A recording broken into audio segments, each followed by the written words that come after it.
तय करती थी, वही आज संविधान ने कहा भारत में सबसे बड़ा पद किसी खानदान की जागीर नहीं होगा। और किसी जो दीवार खड़ी नहीं करता, कहता है जो देश के लिए सोचेगा वही देश का नेतृत्व करेगा। यह शब्द की शुरुआत नहीं, भारत के स्मरण की शुरुआत है। भारत के भाइयों बहनों एवं माताओं, आज मैं किसी व्यक्ति की कहानी सुनाने नहीं आया हूं।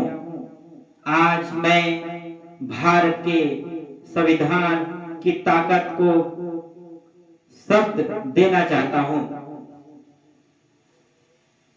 एक ऐसा देश जहां कभी जन्म से ही राजा तय होता था, जहां ऊंच नीच ने इंसान की सीमाएं तय कर दी थी, वही आज संविधान ने कहा भारत में सबसे बड़ा पद किसी खानदान की जागीर नहीं होगा।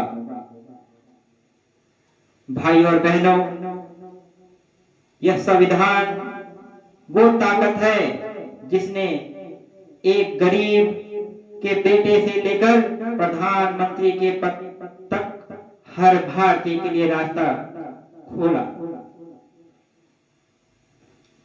यह चमत्कार नहीं था, यह संघर्ष था। यह किस्मत नहीं थी, यह संविधान था। भारत में सत्ता ऊंचाई से नहीं, योग्यता और विश्वास से मिलती है।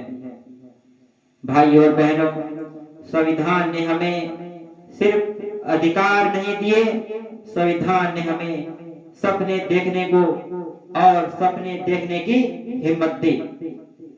उसने कहा गरीबी तुम्हारी पहचान नहीं, परिश्रम तुम्हारा परिचय होगा।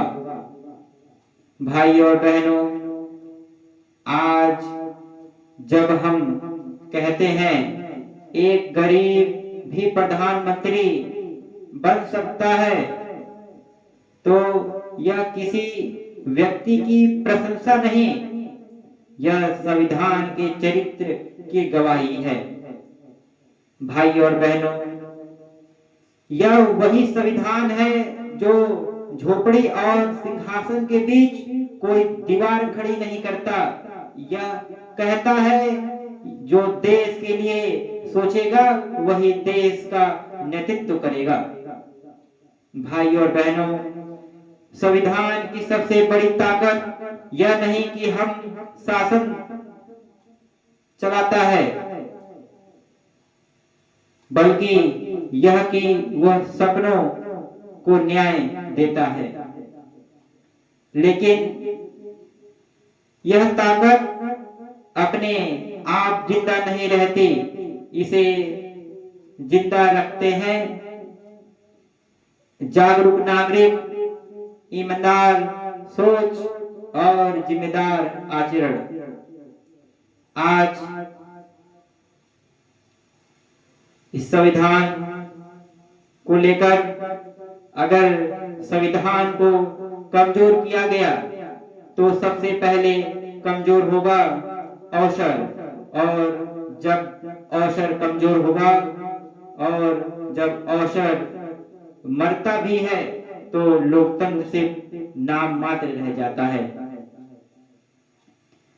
भाइयों बहनों, इसलिए आज जरूरत है कि हम संविधान को केवल किताबों में नहीं, अपने जीवन के मार्गदर्शक बनाएं। संविधान की असली ताकत इमारतों में नहीं, उस विश्वास में है जो एक गरीब को भी यह कहने का हक देता है मैं भी भारत का भविष्य बन सकता हूं।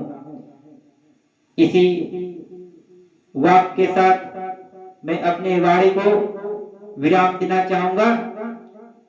जय संविधान, जय लोकतंत्र, जय भारत। बहुत बहुत धन्यवाद।